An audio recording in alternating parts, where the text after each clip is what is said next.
ಮಾಲೂರು ವಿಧಾನಸಭಾ ಕ್ಷೇತ್ರದ ಮರು ಎಣಿಕೆಗೆ ಸುಪ್ರೀಂ ಕೋರ್ಟ್ ಆದೇಶ ಕೊಟ್ಟಿರುವ ಹಿನ್ನೆಲೆಯಲ್ಲಿ ಇವತ್ತು ಕೋಲಾರ ಜಿಲ್ಲಾಧಿಕಾರಿ ಕಚೇರಿಗೆ ಮಾಜಿ ಶಾಸಕ ಮಂಜುನಾಥ ಗೌಡ ಭೇಟಿಯನ್ನ ಕೊಟ್ಟಿದ್ರು.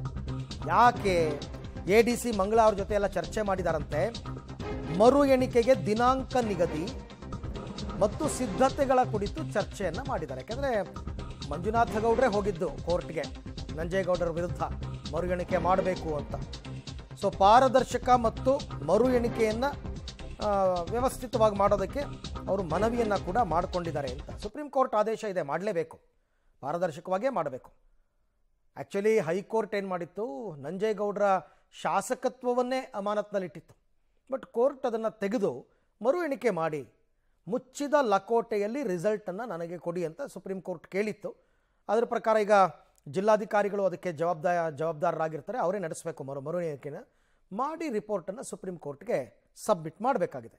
ಅದರ ಸಿದ್ಧತೆಯನ್ನು ಪರಿಶೀಲಿಸೋದಕ್ಕೆ ಮಂಜುನಾಥ ಗೌಡರು ಇವತ್ತು ಜಿಲ್ಲಾಧಿಕಾರಿ ಕಚೇರಿಗೆ ಬಂದಿದ್ದರು.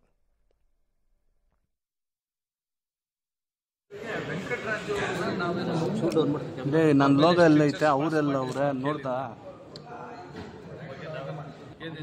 ಎಲ್ಲೆಲ್ಲಿ ಲೋಪಗಳಾಗಿದೆ, ಯಾರ್ಯಾರು ಇದಕ್ಕೆ ಹೊಣೆಗಾರ, ಈಗ ನೀವೆಲ್ಲ ಇಲ್ಲಿ ವಿಡಿಯೋ ಮಾಡಿದ್ದೀರಾ.